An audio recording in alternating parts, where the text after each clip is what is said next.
All right. So now we should be live. Great.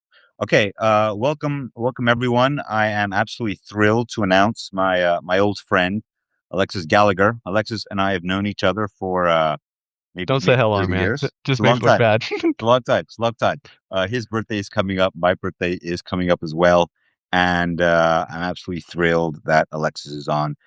He's been working in AI for probably the longest of anyone that I have known and done the most technical work in it as well. So I feel it is long overdue for him to come and talk about what he's been up to. He actually got me started. You got me started on Claude about a year or so ago, and I've been using it because of your recommendations. And then over Christmas, when I began to use the command line very aggressively, everything just opened up, and it was a whole new world. And you have written an essay on this, why Claude Code One for now, that talks about just the magic of the command line interface in particular. And I'm just very glad that you had some time to come and speak with me about it. Yeah, man. Super excited to talk about it. What do you want to know? Where do you want All to right. start? So let's just start with the high level of what it means, because not everyone has used Claude Code command line interface. I hmm like that you have a screenshot of what it looks like in your essay. I will hmm link to the essay so people can see it for themselves. But could you start, just for people who have not tried it, sort of just what it looks and feels like, and then we'll dive into why it's so special. Yeah, that's easy to do. Okay, so most apps on your computer that you deal with are not command line apps at all. You like double click on an icon and a window pops up. This is the interface that was pioneered by Xerox, adopted by the Mac and the Apple, copied by Microsoft, and now it's everywhere, right? But on your computer already, if you got a Mac, there's a vestige of another kind of computer that existed before all the computers worked this way, where you click on an icon and a window would pop up. And that app that's already hiding in your Mac is called Terminal. And that looks like a normal app. You click it and a window pops up, but then what's in the window is different. It's like a portal back in time to this earlier kind of computing. Because what you'll see in the window is not like here's a helpful button to push, here's your data right in front of you, nothing like that. What you just see is a prompt. The screen will be blank, and then there'll be maybe a dollar sign in the top left, or maybe something saying home or your name. I don't know Right. exactly what it starts with, but the expectation is you're supposed to know what to start typing. You type a command, you hit enter, and then the computer does the command and prints stuff out, and you go Right. back and forth like that. Right. That's the command line. It's this interaction model with the computer where you type commands, the computer does things, and then you type Okay. more commands, and you just go back and forth. So usually the command line would be used by engineers writing programs rather than users sort of using the programs where there'd be a window or a browser or something with sort of a simplified interface. Is that right? Yeah, well, that's the usual thing now. Like once upon a time, before there were Windows, Okay. command lines were the only way you could interact with a computer. But now they tend only to be used by um, software engineers mostly, Hmm. maybe others as well, but software engineers who do certain kinds of software engineering. There's some Right. software engineers who never use the command line. So Okay. even among software engineers, it's a particular tool that's useful for certain kinds of work. Okay. Okay. So it's been a long time since I've used the command line. It's something that I learned back in school back in the day. It also is a throwback to even earlier times where you'd have basic or something like that, where every computer you turned on would just start with a prompt, and then you would enter whatever was there. So it really is sort of this throwback to an earlier Yeah. era. But you had a very provocative proposition in your essay. There are many things that make Claude CLI command line interface. I think it stands for useful. The way it accesses your local file system, the way it can run subagents, skills, and all of those things.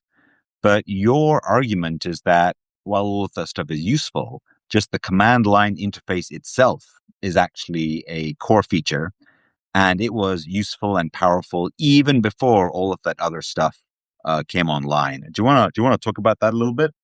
Yeah, right. So I was partly responding to a post that Ethan Mollick made where he, described some of the features of Claude Code that Hmm. make it particularly powerful.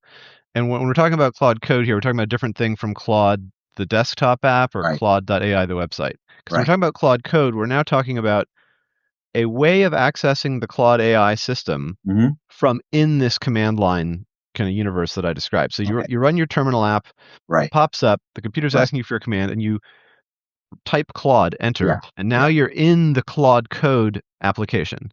Okay. And yeah, the point of my post was to say that a lot of people are discovering that the Hmm. Claude Code app is fantastically useful Yeah. and powerful. Yeah. It's in this context that's only normally occupied by software developers Yeah. of a command line app, but it's good for more than just software development. Yeah. And to get to answering your actual question Yeah. here, the reason the Claude Code app is so powerful is because it works in a different way than other apps, and it inherits a lot of special features that only exist within the command line environment. Under the hood, it's using command line apps Right. itself. So Right. it is a command line app. That's the only way we can get to it. But Right. its power doesn't come from the fact that you have to go into a terminal to get to it. Its power comes from the fact that it's using the command line itself under the hood, and it also inherits some conventions that are just part of the command line environment, which help with it. Okay. So let me share sort of something that I did as a non-technical user just the other day that I thought was fantastic and and to me at least really underscored the types of things that Claude Code is so good at. By the way, is Claude Code and Claude CLI, are those synonyms for Yeah, each other? same thing. So CLI just means command line interface. Right. I just got tired of just writing command line over and over Yeah. Yeah. again. Okay. So you Okay. could say Claude Code is a CLI app Okay. because it's a app that has a command line Okay. interface. Okay. All right. Got it. Got it. So, it's one thing that I like to do is just sort of a financial look back, like what happened in 2025. So I downloaded all my bank statements and I downloaded all my credit card statements as CSV files that were local on my machine, and then I opened up Terminal, the app we Mm, were talking about earlier, and I used simple shell commands to go over to the directory that had this stuff in there. Most people, I think, know what directories are, but I think they're less common in the cell phone era than they were in the PC era. And then when I was in the right directory, I fired up Claude.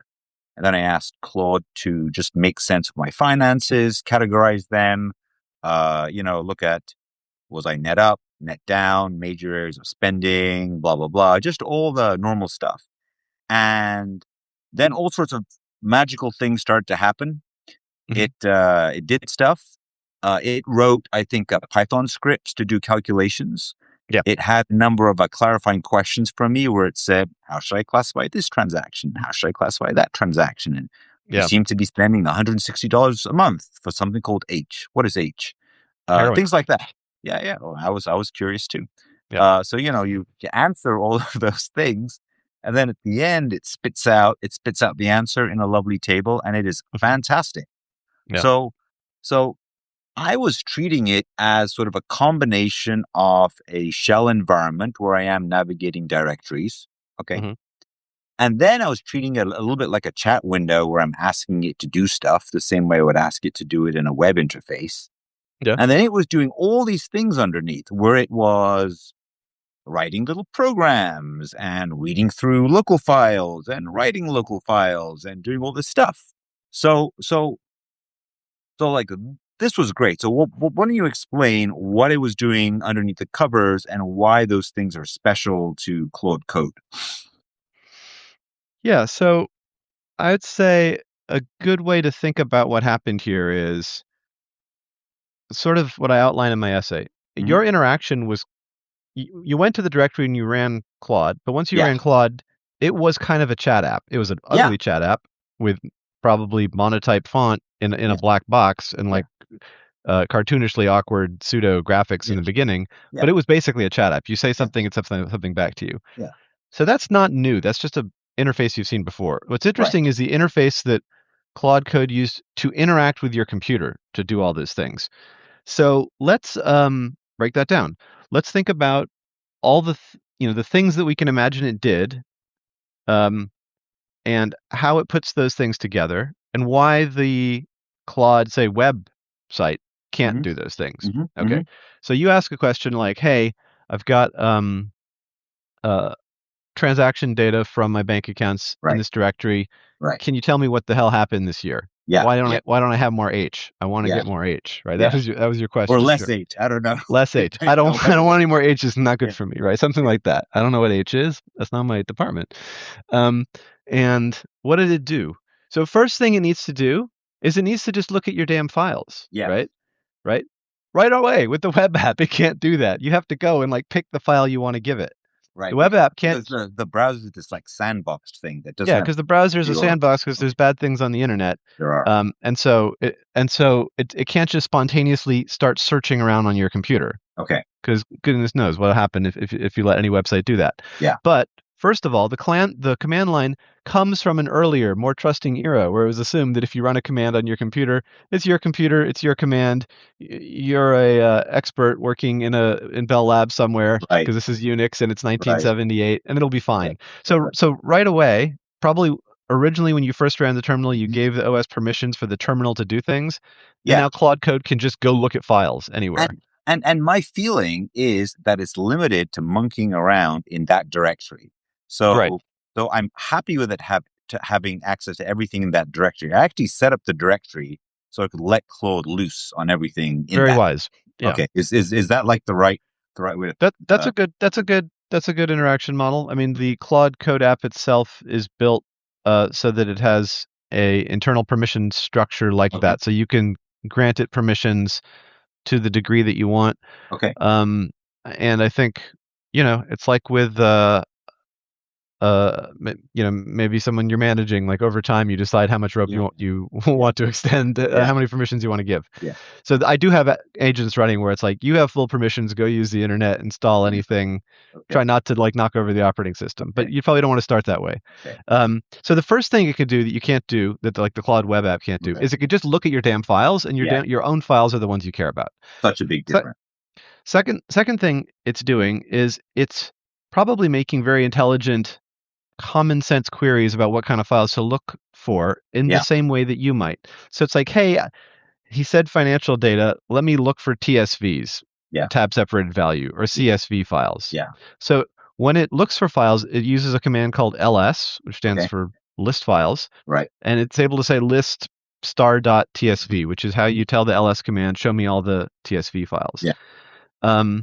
And already what it's doing there is it's composing a command for another program. ls is another program, Right. and ls star.tsv was not a special structure that the Claude Code developers needed to predefine into Claude Code. Right. Right. Claude Code has general knowledge about the fact that people have been using command line since the 1970s. Right. Right. Claude Code knows the language of the command line, Mhm. and now in Claude Code, it can just make a linguistic expression that translates to a command to says, give me all the TSV files. But the Claude Code web app Mhm. wouldn't work that way. Even if it wanted to get files, it would probably need to ask you to get those particular files.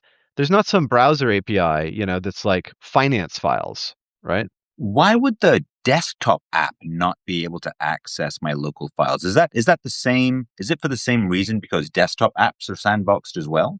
No, I don't. I mean that it might be the case that the way that app is like deployed through the App Store, it has some Okay. kind of sandboxing, but fundamentally, there's not actually a limit there. Okay. I think what's happening is that we're seeing a self-imposed limit due to convention and maybe a wee bit of lack of imagination. Okay. And the kind of convention lack of imagination comes in that if you're sitting down to make a GUI Mhm. app, Mhm. a graphical user interface app, the time you click it and there's a Yeah. window, Yeah. and I've done this, right? Yeah.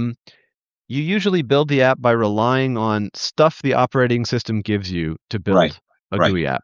Right. And that stuff is not the command line tools under the hood. Oh, right. So you're saying that like GUI based apps, they'll give you Mhm. things like sliders and buttons and the sort of UI elements, but they don't come with these Unix primitives at the bottom of No, the well, they come with other stuff for like, hey, you want to open a file, do it. Hey, you want right, to like read files, do it. right. But they don't come. But it would be slightly unusual for a command line, for a GUI app to get the listing of all the files that it wanted to open by calling the ls command. Okay, It could be done. okay, It's just not the way you. It's not the way you're kind of encouraged to think about it. right, right. Yeah. Okay, okay. And let's keep going a little bit to play it out, Yeah, because yeah. it's not just that Claude Code was able to use the ls command. Hmm. It was probably also able to use the sed command, the grep Hmm. command, Hmm. the cat command, the unique command with a Yeah, Q, yeah, the sort command, the maybe use the trough command, yeah. and it also used the Python command. We'll get into that one in a second. Okay. Oh, I'm not just demonstrating my knowledge of esoteric words. The point is that there are a lot of commands that are already built in there, Yeah, over yeah, 100, right? yeah. And they've all been around for decades. They're not. Are these Unix commands? Is that the Yeah, right way to? Okay, this is just they're okay. Mac OS is literally certified as a Unix operating system. Great. These are Okay. Unix commands. So these are just For the very purposes of a general. lawyer, they're Unix commands. Yeah. Yeah, this is very general. You'll like pick up a Yeah. PC, you'll pick up a Mac, you'll pick up an old Mac. If it has Unix underneath, these primitives will be available to you. Yeah, You can and type they're not in code. throwbacks. It's not like this is a uh like a retro video game where someone has Hmm. reproduced stuff that used Hmm. to exist.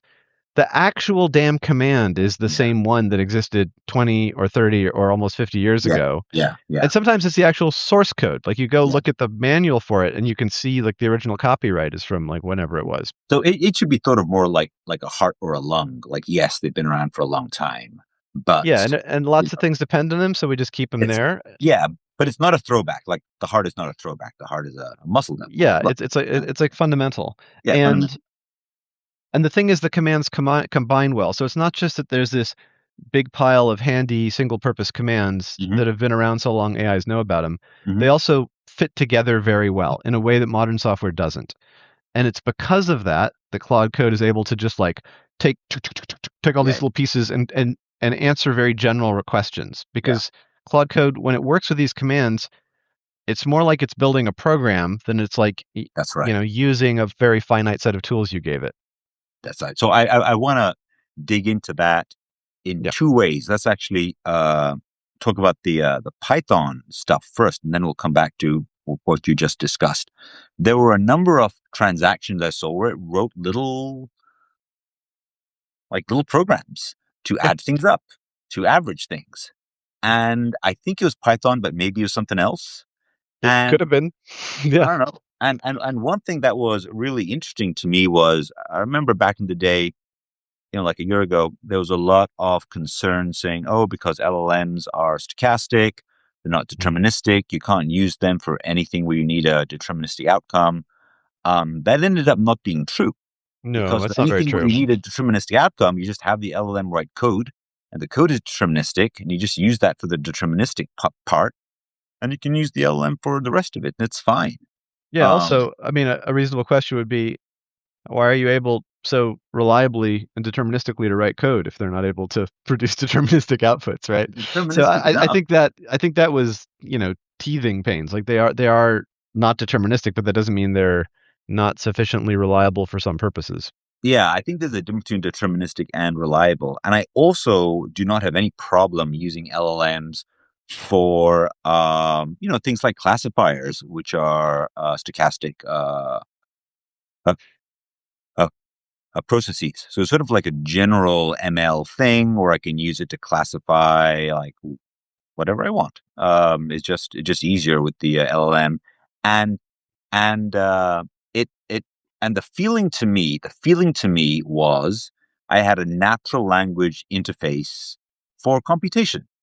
That's Like, exactly what oh you did have. yes, You and you put you effectively posed a query. It was yes, just somewhat uh generally specified. yes, You could. I was about to say vague, but that sounds um, pejorative, and I don't mm, mean it to be mhm, pejorative. Saying like, hey, what the hell, when it happened to my finances last year, Mhm. is actually a well-posed query. It's just at a certain level of abstraction Yeah. and at a certain level of non-explicitness Yeah. that we're not used to thinking of computers being Yeah. able to process. Yeah. But that is exactly the kind of question that you would pay some human being $1,000 to be able to That's right. answer That's competently. right. It's a That's right. reasonable question. That's right. And so what happened was you arrived with a reasonable question, not specified with pedantic completeness and explicitness. Mhm. You posed it to the computer, and the computer went all the way to writing little programs to answer it.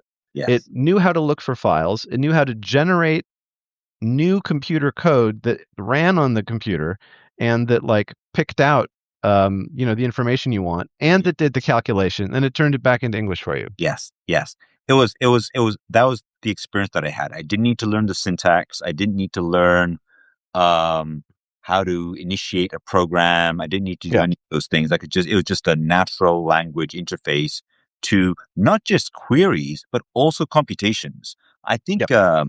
meta search people maybe are a little more comfortable with, where you can just ask. I think there's an app called Sherlock that used to do it once upon a time. You could just query your Mac for anything and it would look through PDFs and text and whatever to try to find it locally. Spotlight you're talking about, or Yeah, maybe it was Spotlight. It had some name. Mhm. But this did do that. Like I could ask it specific things, like Yeah. how much did I spend on X, and it would tell me. But also, it could do computations. It could generate stuff. It was both No, computation it's doing and all this query. stuff. I mean, you could ask it. You could turn in the next conversation to a therapeutic session about why you're using so much H, and it would be able to respond there, or why you don't need any. I mean, whatever. I know.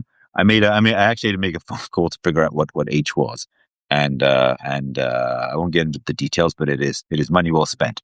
Okay. H is staying on the budget. H is staying in the budget. Okay, so the other thing that I wanted to talk to you about was the computation that comes from stringing these Unix commands together, because that's computation too, right? Yeah. So there's this term that is rattled around a little bit. I first came upon it in like Web3, but it probably predates that, called composability. It And certainly predates that. Yes. yeah. So this is just me. And the thing that really struck me was, like, honestly, all I want from my computer now is data, like my data, that I can then run queries and computations over, because Hmm. this natural language interface actually makes that trivial. And I can Right. get more useful stuff out of my computer faster than having to navigate to different GUIs. And Yeah. the problem is, when I navigate to a special GUI, it means that my data, my emails, my texts, It's whatever, locked are up in that some app. third party. Like they're not accessible for everything else, Yeah. which is not great. So like, what is composability, and does this just change how we should think about it, or make it much more tractable, or what are your thoughts on that? Yeah. So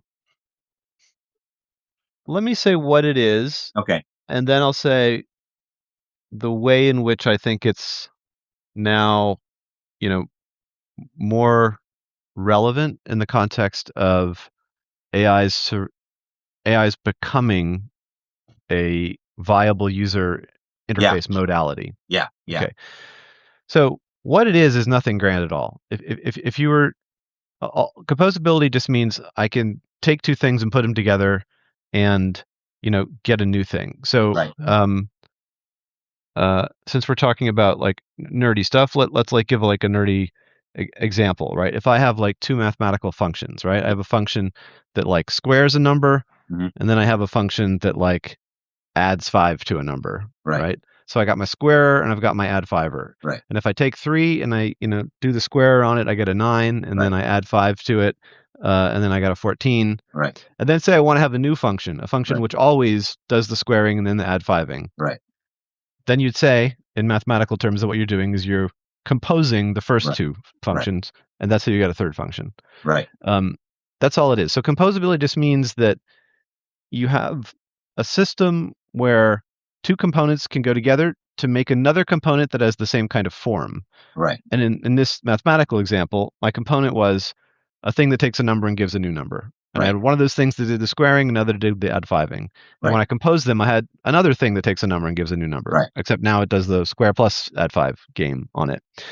So that's a little abstract, but what it means in the context of a program, even one that does something like try to interpret your finances, Mhm. is not very different from it, right? Because if you think about what the uh, program was that Claude Code effectively wrote in Mhm. order to do your finances, it was something like take all the files and then in each file that then look only in the ones that are TSVs. And Right. then in the TSVs, look at all the columns and then find all the Right. columns, that are total. And then take Mhm. all the numbers and add them up. And Mhm. all of these like steps, do this, do this, do this, could Yeah. also be Yeah. kind of expressed as a take this input, take and give it the output. And then Yeah. another step that's like take the input and give the output. Yeah. Yeah. So in the same way that I just, you could imagine, made a little factory where there was like a pipe connecting two Mhm. machines, one for squaring, another for adding five, Yeah. to give me my new special pipe that does the square plus add five. You can think of what Yeah. Claude Code did with your financial information Mhm. as creating a more complicated factory with like a longer pipe and maybe bits that go off to the side and come back. And that is what you might call the data flow graph of Mhm. like Mhm. information starting as a bunch of files and ending up as a useful number at the end. And the way this connects to what Claude Code is doing under the hood is that it's using all these little Linux commands Right. in exactly that way. And it's literally connecting them with a construct that's called a pipe. Pipe. And it actually looks like a vertical line Mhm. because Doug Ilroy decided that a vertical line looks kind of like a pipe. So we'll just call this thing the pipe. Yeah. And the Python language itself, you say you saw Claude Code like writing some Yeah. Python code. Yeah. Programming languages are also environments where you compose things. You can add, different functions, pass stuff from one to the other. It's not usually as elegant as like there's a little pipe and you just put Mhm. them next to each other. It's Mhm. a little more involved and messy, but it's the same principle that you have this like environment where you can express a computation that's a result of putting together lots of computations. So, that's what composability is in the simplest case. And that's how it's relevant here for doing something like computing a number from finances. So why is it important now? It's important because earlier in the last year, people were trying to get the LLMs to do more than talk and to do things. Right. And that people were very excited about Model Context Protocol. Yeah. And Yeah. there's still good reasons to be excited about it. Like I have an MCP set But up but that, I think of model context protocols, MCPs, as sort of APIs to other services. Is that a reasonable yeah, that's approximation? right. That's right. But the point is, if let's say like I have an MCP on my running on my Mac Mhm. that gives Claude and other AIs access to my calendar. Okay. And I have one that gives it access to iMessages, Okay. right? So what that basically amounts to is I can say, hey, tell me the iMessages I got in the last day, or did I Okay. get any messages from Zimron, right? And the way it answers a question like that is the MCP gives it like one tool that does something like list messages, Right. or the MCP will give the AI one tool that gives it something like view message, Right. right? But those are very finite tools. The MCP doesn't give the AI a way to like say more complicated things, Mhm. right? Um, but what's different about Claude Code is because it's using these Unix tools, Right. it's not just being given, three tools you can use. It's being given the mechanism to combine them Right. in a A little bit more. exponentially, I Yeah. guess factorially, Yeah. like, A little bit more. larger number of ways. Yeah, yeah. So here's my question, and maybe I'm being too aggressive or far fetched.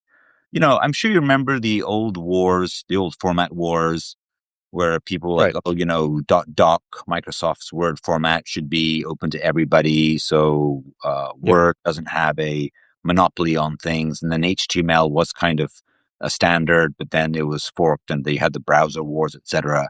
So there's always this fight between kind of data formats and the tools to interpret them. Um, I, I have a feeling that all I Mhm. want is, aside from having this all be in some sort of virtual space instead of on my laptop where I'm constrained with local memory and things, right? Um, I just want my data in Markdown or some very simple format. I just want my numbers in CSVs or TSVs or some very simple format. I Right. think they can get very far with just text and No, I just think you're right. So these. here's one way to think about what's happened, right?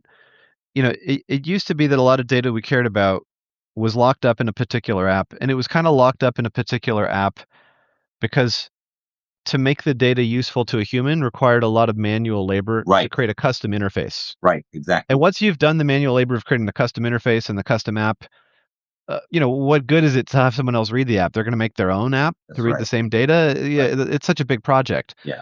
But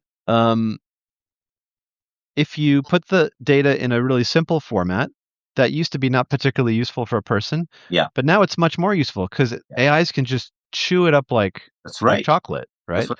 So, and then not only can the AIs like process data when it's in a simple format or even a messy one, Yeah. way more easily than human beings can write code to do it. Oh, yeah. The AIs also effectively present a new user interface, Yeah. right? Because now your interface is you just talk to the damn thing and That's right. tell it what you want. That's right. So two things have happened at once.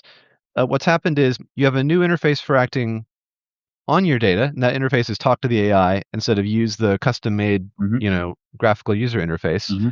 And we have new technology that does a really good job of handling like raw data if it's Yeah. expressed in a simple way. Yeah. So you put those things together, and there's a real pressure, which is what you're sort of expressing and feeling for.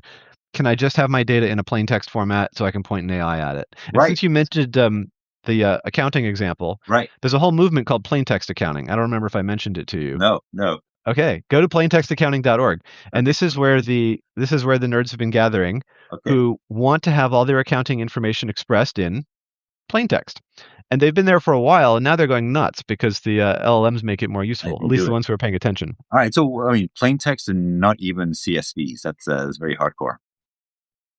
Yeah, so there's a couple things. There's like there's an app called Bean Count. There's an app Okay. called Ledger. There's an Okay. app called H Ledger. Okay. There's a hosted service called Beanhub. There's a Okay. lot. I'm not as deep into it as I Okay. should be, but Okay.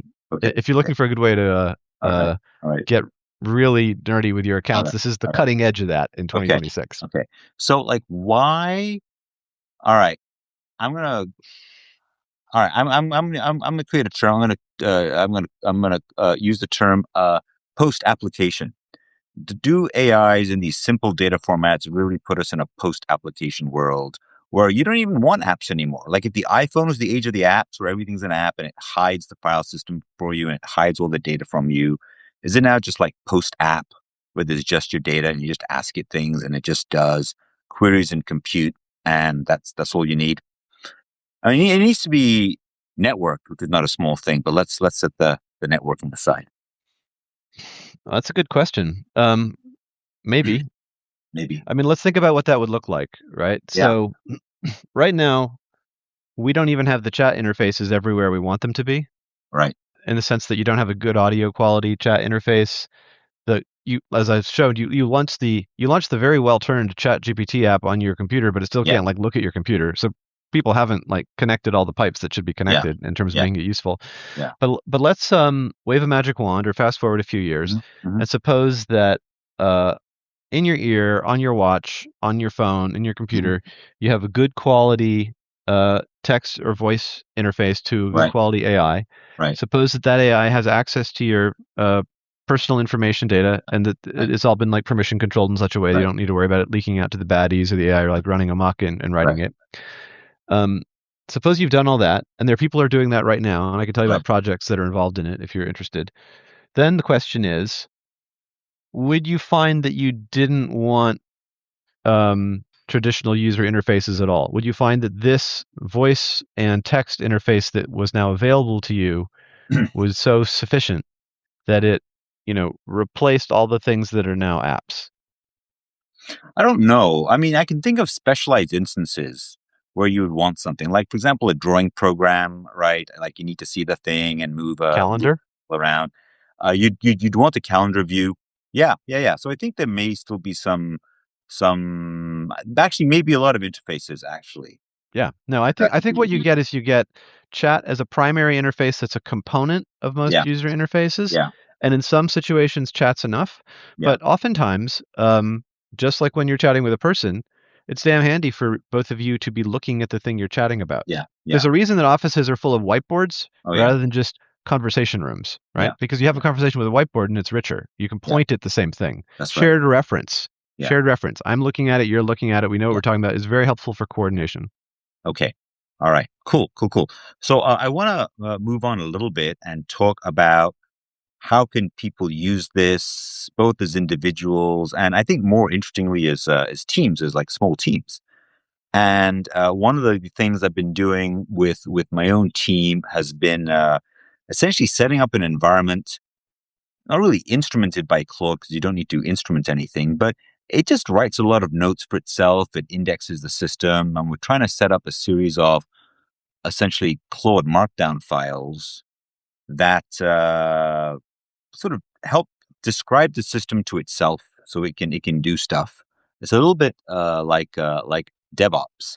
I know you're a research scientist working in an AI. You've been at Answer AI and been driving a lot of this, really the cutting edge forward. How does one set this up so that you can interrogate your data and run queries on your data and run compute on your data in a way that doesn't create these sort of markdown sprawl messes? Like how do you do this? Well, so my work, I've been doing some research which is on model implementation and training. We trained a state-of-the-art encoder-only model a couple of years ago, but a lot of it lately has been on applications of AI Mhm. within a law firm that is a subsidiary or a kind of direct business Okay. connection to the startup called Okay. Virgil. So I actually have been thinking about this a lot because Yeah. Virgil was kind of founded and designed from the beginning to be a sort of AI native law firm in the way it Right. uses AI for all business processes, and Okay. I've been the one most directly involved in like figuring out what that means and making that a kind of reality. Excellent. Um, and the right way to think about applying these agentic AI tools Mhm. specifically to business processes is definitely not something anyone has figured out yet. It's definitely very possible. Like, I mean, they haven't figured it out not in the sense we don't know how to do it, but in the sense that the best way to do it keeps changing. Yeah. Yeah. And the answer right now is a lot of markdown files. A lot of Like markdown that files. is the Okay. bleeding Okay. edge, How right? do you manage markdown sprawl? Yeah. Okay. So, Oh, sorry. uh, Also, just a moment for people who are listening. Markdown is very much like text. It's you open up a Markdown file, you can read it just like you can read any normal text file. It's got a few fancy things, like you might find a little like hash symbol, which just means something's a title, and you might find little underscores, which means it's underlined, like little things like yeah, that. It's entirely readable by humans, just with it's super easy to read. yeah, super. It's a plain text file format. It's literally plain text Yeah, with about a half dozen conventions about how you use punctuation marks yeah, to kind of suggest things like underlines or bolds yeah, or headings, yeah, so that even if someone doesn't have a special piece of software and they're just reading the text file, they kind of get the idea. Oh, that's a heading. Oh, yeah. that's the underline. It That's was right. originally designed by John Gruber, who does a lot of writing for the web, and he just wanted a simple way to do his writing without having Really lovely thing. Yeah, HTML gunk everywhere. yeah. Um, so the reason we're talking about Markdown files now is Mhm. AIs love Markdown Yes, love. because software engineers love Markdown, and because it's very complete. Like it's just the text and then a little more to express like sectioning and hierarchy and Yeah. bold, but not a lot of other garbage in the way. Um, so how do you keep it organized? Well, two, there's three levels to this. Mhm. So the first level is just use directories and use Okay. names. So if you're, let's say, setting up Claude Code in such a way that it would support the work of a team, Mhm. and the team has some typical workflows and activities that they do, and some like, specialized knowledge that's relevant to doing some of those activities, Right. then I'd literally make a list of what those activities are. Mhm. And there's probably not 1,000 of them. There's Mhm. probably not two of them. Mhm. Just get started with the three or four that matter most, and you're going to try to automate. And just make directories with those names. So one Okay. could be, sales process. The other Okay. directory could be, um, supply purchases. The other Sure. could be, recruited communication, like Yeah. whatever. Yeah. And then in each of those directories, put a markdown file. Okay. And the markdown file says in the beginning something like, this document describes the sales process. Right. At such and such company, we always approach sales by going through these 4 steps. Right. And then paragraph. So it's kind of your playbook for that thing, It's whether literally it's that. sales Yeah. or what have you. Okay. So like imagine that you arrive in a company and they're unusually literate and articulate, and they've created these documents that allow you instantly to understand like how they go about work, and they give those to you when you start. Right. Wouldn't that be nice? So Well, nice. that's the situation the AI is in, right? So Yep, if you want yep. the AI to have a clue, then like Yep. catch up on your docs, because the Yeah. AI lives by reading. So if you bother to write things down and learn to write clearly, then Right. you're in great shape. And if you don't and you never did, then you're now behind the 8 ball, because the world's full of creatures that want to read clear prose. Right. Right. So yeah. So pile of markdown files, Okay. written well, like Mhm. not verbose mash, but like Yeah. focused on like what actually needs to be communicated. Yeah. Organized, clearly named and organized as directories. That's like layer 1. Yeah.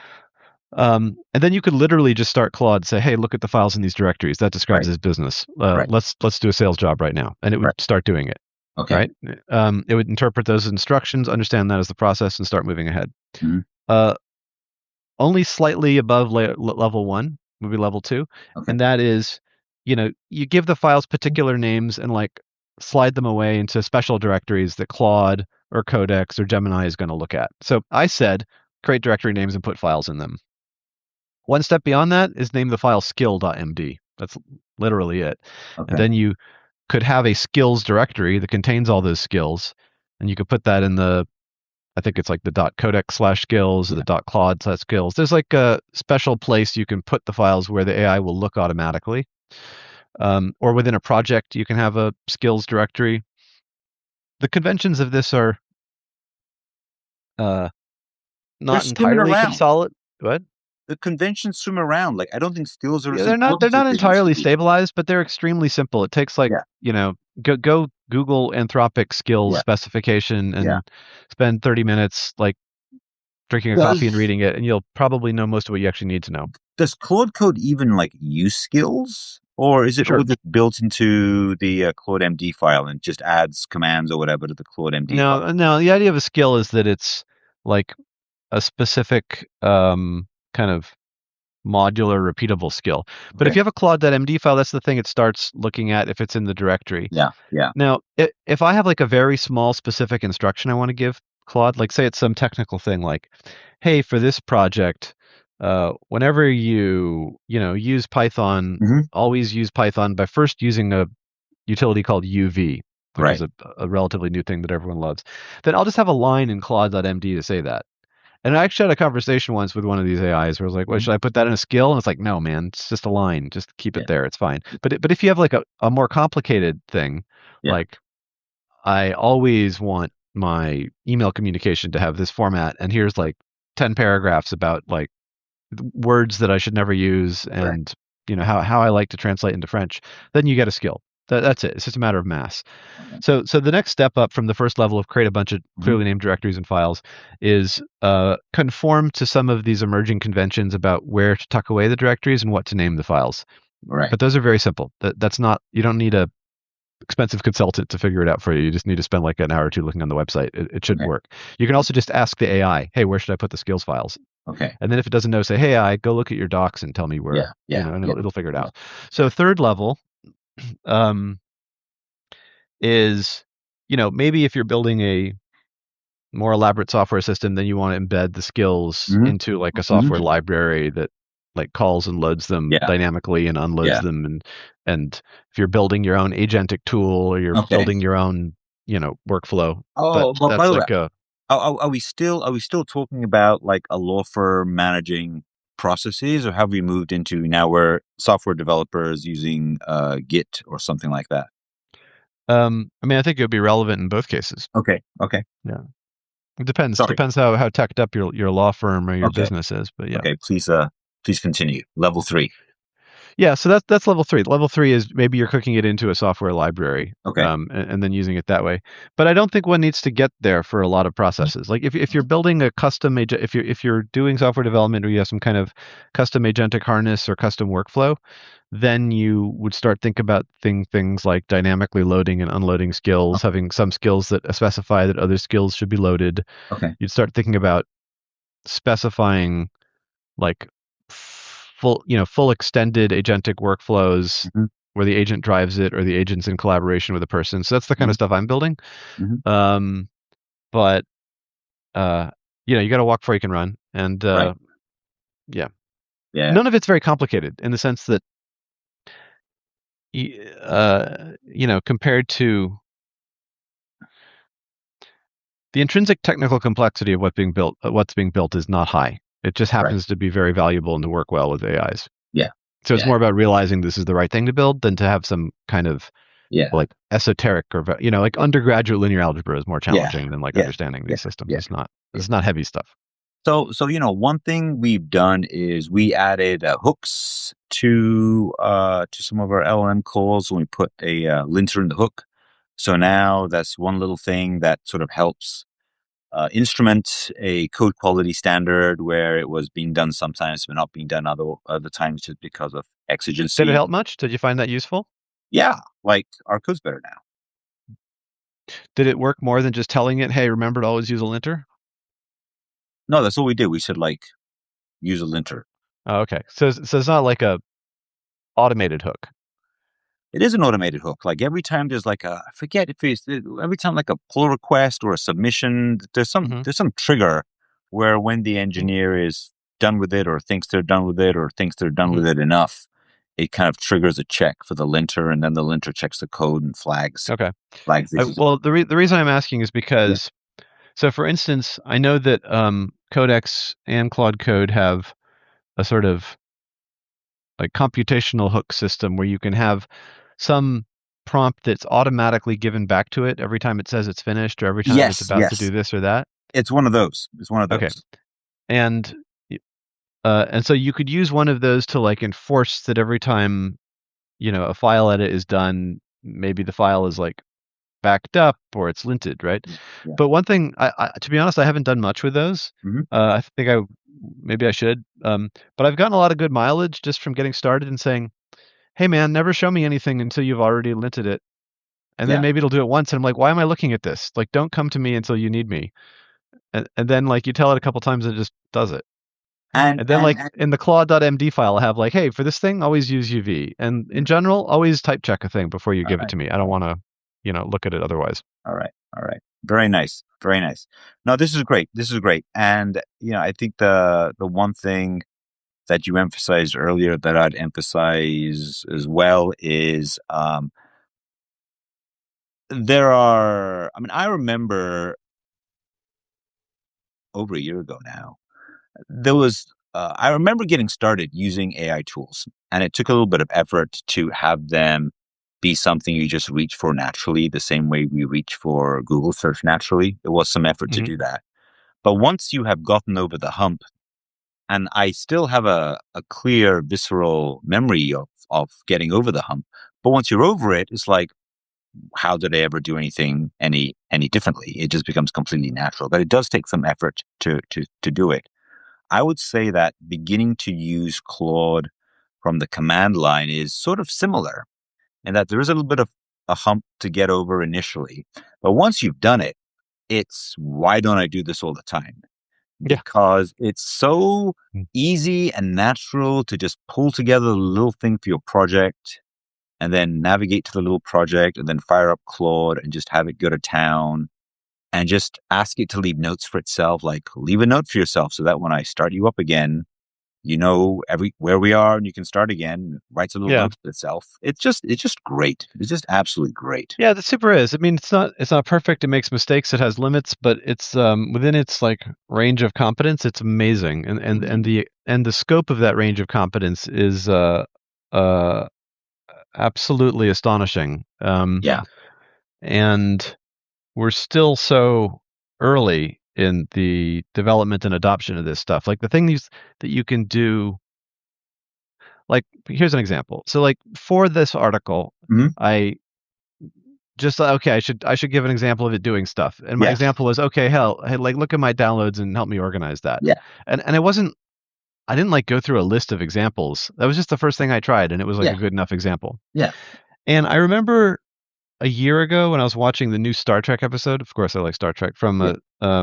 Strange New Worlds. Yeah. And there was some point where, the first officer or whatever is trying to do some research, and they're standing in front of this big computer, and they're like, "All right, show me all the files. Like, isolate the ones from this year," and it like Yeah. moves them off into the corner. Yeah. It's like, Yeah. "All right, show me just the ones from like this planet. Okay, zoom in on that." And then they're kind of looking at it, and that kind of user interaction flow, I could probably build that now. Like Oh yeah. if I just spent a week on it, like Oh yeah. Claude's already doing the work of language interpretation, actually putting commands into groups. All that's needed is to do a integration of the verbal interaction with, this comes back to the thing we were saying before, Yeah. graphical UI. It's nice that Claude can do these things with Unix tools that actually recognize what the files are and move them around. Think how much cooler it would be if, as it was doing that, I saw the icons forming groups, like blowing out, hold that one there, and if it was just audio. But that thing which, you know, a year ago appears in a science fiction show is something I could literally do if they, if they gave me the damn ball. If I just took like a couple of weeks to do it, maybe I should. I think this is a good topic to end on, although we could go on for a long time. When reading your essay, I was reminded of the Neil Stevenson essay in the beginning with the command line, Mm. which is really a paean to Unix and just how powerful it is and how great it is to have these simple commands that just do what you want them to do with simple data and just the incredible power you can get from that. So I have a soft spot for that, and I like it. I like it. I like all the power and freedom that it gives you. In your essay, you seemed quite convinced that the computer-facing part of AI will be operating at this command line level, but the user-facing part might not. And right now with Claude Code, it's there for sort of everybody. Could you talk about, well, I guess the reason why you think the user-facing part will not become standard is just because it's just too weird and they just won't like it, and we Yeah, it won't. sucks, man. Like, what if Claude Code wants to show you an image right now? It can't. It just has text. That's a patently insufficient. What if you want to point at something that it is showing you using a pointing device? You can't. Yeah, You've yeah, got like no, there's years a of real refined limitation. pointing device. Was it? There's all these. What was the what's the thing that generates graphs for you? That can generate images. I mean, what you can have it generate a graph viz object or an Yeah, SVG yeah, or a mermaid yeah, syntax, and then you can render that separately. And I've done all that, and that's a nice way to make a living. But it's not integrated, and that's not like user friendly, right? I mean, I think that the future systems will. I don't know if they'll use Unix commands as such, but they'll use something that's the moral equivalent of Unix yeah, commands, in that yeah. it is a toolbox of small, uh, carefully, a, a relatively small toolbox of well-defined functions that can Mhm, compose easily, effectively mhm. forming a miniature language, and the LLMs will generate expressions in that language, Yeah, and that's how they will actually do the work under the hood. yeah, But um, not under the hood, like on the chrome of the yeah, car, yeah. in the driver's seat, so to Yeah. speak, where the user sits. It's going to be like, nice seats and upholstery. It's going All to be a right. different user experience. It's because I have a antiquarian appreciation for the command line, but then like I'm a guy who has like a slide rule, Yeah, yeah, right yeah, above his desk. So yeah. so I don't think everyone rolls that No, way. no, And no. I also like beautiful things and things that are easy to use. So I think what we're going to get is we're going to get the moral equivalent of the command line under the hood, but specialized around different domains because it's not all about files and text. And then on the user interface, we're still going to have chat because Sure. people like to talk, so that's not Yeah, going away. yeah, But the interface is going to be enriched with um, first class support for voice as an input mode and yeah, voice as an output mode, yeah, and natural integration with display surfaces, and pointing devices. It needs Because to see. It we needs to see a screen. basically, like, look at a human being. We have our mouth for talking, our Yeah. ears for listening, we have Yeah. fingers for pointing, we have Yeah. eyes for seeing. Yeah. We're not just like typing creatures No. that then take like text back. Yeah. But that's what the command line now like obliges you to be. The command line would be perfect if you were some being that only had like a keyboard and then a text input stream, because that's what the command line gives you. But we happen to have more modalities. So we're going to build the interfaces that allow us to use all those modalities. And that's kind of what I'm doing with my robot here on the desk as well. It's like the same thing. Yeah. I think that being able to see the screen would be really helpful, because I wouldn't need to argue with it for as long when it tells me a file is in a place and a file is in fact not in that place. Yeah, and it could say like, hey, what do you think of this change? Yeah. If say you're working on using an AI to help you edit copy for a document, you could have the essay up, and then it can say, and you can say, hey, this paragraph feels weird. What do you think? And then it can show you 3 versions of it, or it can highlight a word. Yeah. It's just obvious. Color. Salience. There's like the fundamental basis of good interface design is rooted in fairly permanent features of human psychology and perception. What makes things jump out? What makes things look nice? What makes things ugly? These things aren't going away. And similarly, I mean, this is again like on the kind of robot. Well, I didn't mention that earlier, but this is again like people talk about Claude having nice vibes compared to Codex. It has a nicer personality. There's like emotional qualities as well that affect how interactions are going to work. You smiled, man, but it's true. Oh, it was because, earlier we added some, I asked Alexa to add some Parmesan cheese to the shopping list, and she gave me some, fun, quippy answer about how I'm all set with that cheesy goodness because it was already on the list. And then Kat also noticed we were out and asked for it as well, and began to answer, we already have it. And she was like, stop, because she did not want the quippy goodness. She just wanted it to say like, already on. I did not know that the Alexa bots had been endowed with personality, that they've been They're uplifted. Experimenting. They're listening to thoughts like yours, which is you want them to have a personality, and that may be true, but I think it's a little complicated. Well, yeah, I mean, there's a difference between doing something and doing something right. That's for sure. That's right. Okay. I don't know if Amazon will be the one to get us over the finish line there. They might be, but we'll see. Who knows? I was very bullish on Meta and very bearish on Google, and Google has actually really improved since then, and Meta's fallen behind.